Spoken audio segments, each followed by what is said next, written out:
Olá amigos, olá amigas, sejam todos muito bem-vindos a mais uma exposição doutrinária aqui pelo Instituto Espírita Amigo Germano, na sua série Meditação com Jesus. Meus amigos, é impossível falar de doutrina espírita, de Kardec, de Chico, de Valdo, Emmanuel, Joana de Ângeles, enfim, toda essa pleiade de missionários, sem falarmos do universo. São temas absolutamente ligados, conectados e que proporcionam a todos nós uma farta possibilidade de relações, de metáforas, de comparações altamente edificantes. É assim que será no tema de hoje. Vamos trazer aqui uma pergunta muito interessante que fica como um convite a todos. No sistema solar, se nós fôssemos um planeta, qual planeta seríamos? Que pergunta maluca é essa, mas ela pode sim fazer algum sentido. Fique à vontade para comentar aqui, dizer que sim, fez sentido. Não, não tem o menor sentido, não tem problema. O importante é que nós possamos interagir. E os comentários aqui no canal do YouTube do Amigo Germano, no Facebook, vão ser muito bem-vindos. Meus amigos, o universo conhecido pelo homem, conhecido, tem aproximadamente, segundo o Instituto Nacional de Pesquisas Espaciais, 10 sextilhões de estrelas. Esse número seria o número 1 seguido de 21 zeros. E é um número absolutamente impreciso, óbvio. Ele pode ser, e acreditamos que seja, muito maior. Pegando aqui a nossa pequena galáxia Via Láctea, por exemplo, reduzindo um pouco o foco, focando mais aqui no universo, a Via Láctea tem entre 200 e 400 bilhões de estrelas. Imagina se cada estrela dessa tem alguns planetas, como aqui o nosso sistema solar. Então falamos aí de possivelmente trilhões de planetas dentro somente da nossa galáxia. Ou seja, é algo fantástico, difícil, extremamente difícil de fazer uma ideia da grandeza. Então nós vamos aqui para uma pequena viagem dentro do nosso minúsculo sistema solar e traçando paralelos então entre as condições de cada planeta do nosso sistema solar e nós mesmos, procurando fazer aqui uma comparação breve, uma provocação rápida sobre o autoconhecimento, olhar para dentro de nós mesmos, na mesma medida, ao mesmo tempo em que nos comparamos com os planetas do nosso sistema solar. Vamos lá, vamos ver se isso funciona. Começando então do Sol para fora do Sol, começando por Mercúrio, um pequeno, quente, muito quente, o planeta está muito próximo do Sol, quente de um lado e gelado de outro, porque o planeta está travado, ele sempre mostra a mesma face para o Sol. Nós seríamos então, como Mercúrio, seríamos travados no calor do egoísmo de um lado do planeta ou no frio gelado, congelante da vaidade. Seríamos sufocados pelo bafo calorento do orgulho na face quente de um suposto Mercúrio. Como estamos nós? Seríamos nós como o planeta Mercúrio? Ou então Vênus, seguindo na sequência o segundo planeta, que é um planeta cujos efeitos do aquecimento global no planeta Vênus são imensos. É um planeta quente, quentíssimo, é o mais quente do sistema solar. A temperatura ali gira em torno de 400, 450 graus Celsius na superfície de Vênus. Então imaginem só como seria viver num planeta como esse. Será que nós somos Vênus? Será que vivemos de uma forma ou de outra, numa escala ou noutra, sufocados pelo bafo calorento das paixões humanas. E aí, se ainda estamos, e uma grande parte da população do nosso planeta Terra ainda vive sob o império das paixões sufocantes, se estamos nessa vibe, por que não olhar aqui para o distante sistema de Capela? Fazendo um contraponto rápido, por que Capela? Porque, bom, deixamos Emmanuel falar aqui a respeito de Capela e nós vamos então tentar entender juntos o porquê dessa correlação. No livro Caminho da Luz, capítulo 3, chamado Sistema de Capela, Emmanuel diz o seguinte: quase todos os mundos que lhes são dependentes do sistema de Capela já se purificaram física e moralmente, examinadas as condições de atraso moral da Terra, onde o homem se reconforta com as vísceras dos seus irmãos inferiores, como nas eras pré-históricas de sua existência, marcham uns contra os outros ao som de hinos guerreiros, desconhecendo os mais comezinhos princípios de fraternidade e pouco realizando em favor da extinção do egoísmo, da vaidade, do seu infeliz orgulho. Então, se nós ainda somos meio Mercúrio, meio Vênus, sufocados por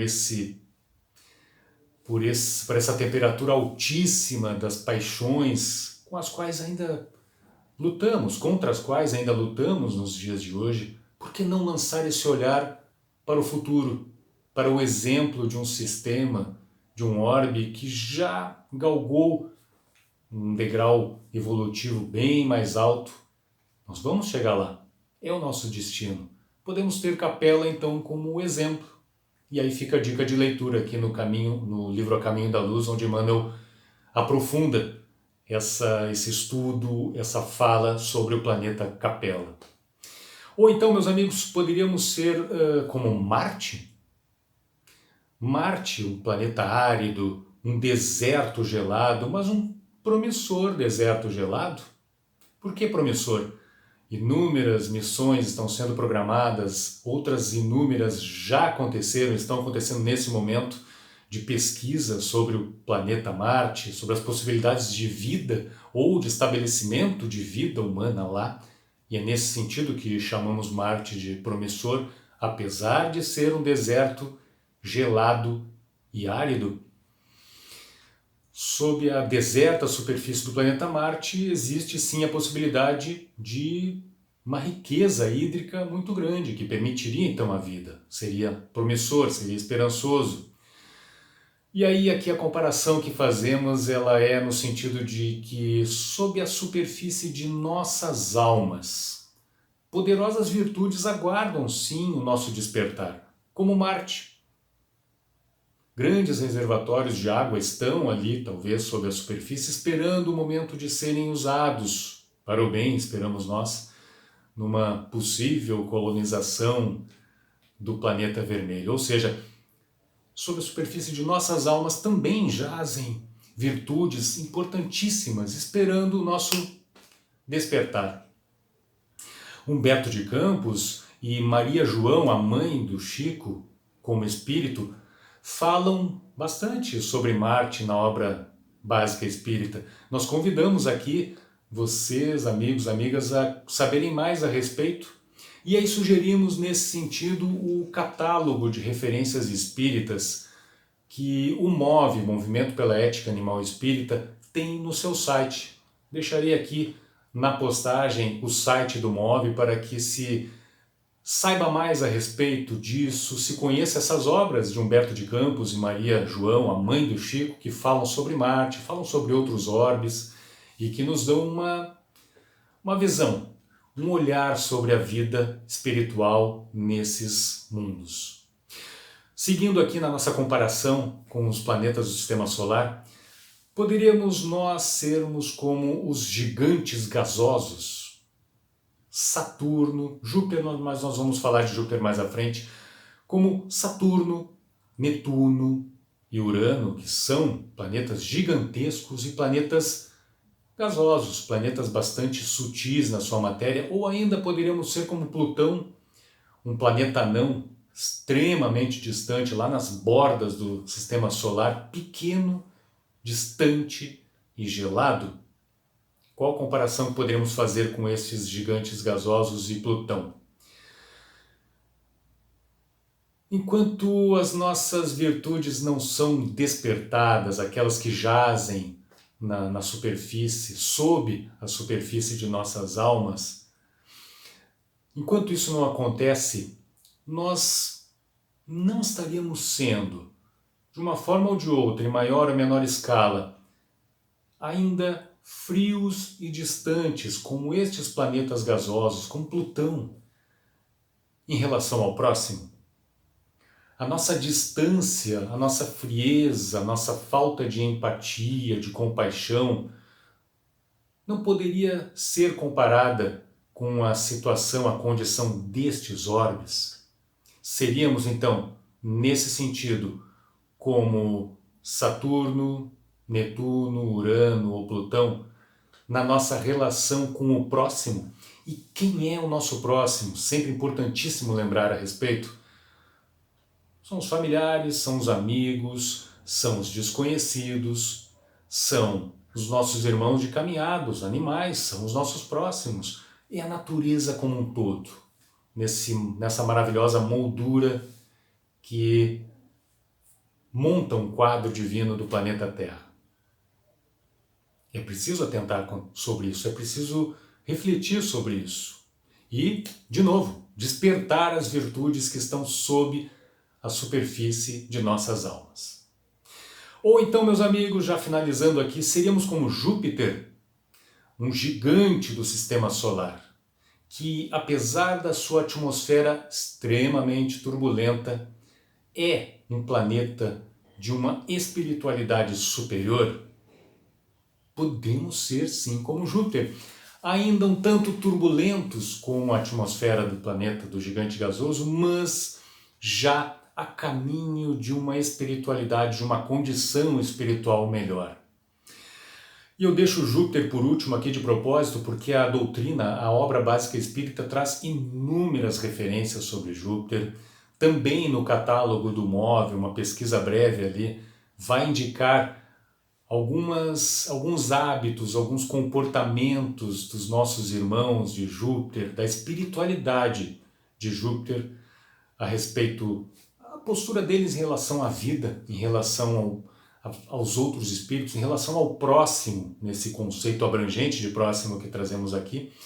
E aí, por exemplo, uma pequena amostra é Kardec, na Revista Espírita de 1868, que traz ali uma longa entrevista, uma longa interação mediúnica com o espírito que fala sobre Júpiter, que fala da superioridade do planeta Júpiter, da espiritualidade que lá vive. Então, meus amigos, podemos sim sermos Júpiter nessa nossa comparação metafórica aqui com cada planeta do sistema solar. Por que não? Por que não, depois de despertar as virtudes que estão ali sob a nossa superfície das almas, colocar essas virtudes para trabalhar, mãos à obra, caminhando rumo a uma condição espiritual cada vez mais elevada, não querendo nos transformar em santos da noite para o dia, não, porque isso não é possível, mas num caminhar, numa jornada lenta, gradual, sustentável rumo a uma espiritualidade superior. Por que não sermos Júpiter? Então, meus amigos, finalizando aqui, fica o nosso desejo profundo de coração de que os telescópios, os nossos telescópios das almas, procurem mirar a estrela maior, o Cristo, procurando absorver o pouquinho que seja da luz dos ensinamentos que vem dele. Afinal de contas, ele nos disse há 2000 anos atrás: eu sou o caminho, a verdade e a vida. Então, nada melhor do que mirarmos os nossos telescópios da alma no Cristo, procurando então com ele seguir nessa caminhada, orando, vigiando e agindo em nome desse projeto, desse reino de Deus que está aí dentro do coração de nós, aguardando o nosso despertar. Muita paz a todos, um grande abraço e até a próxima.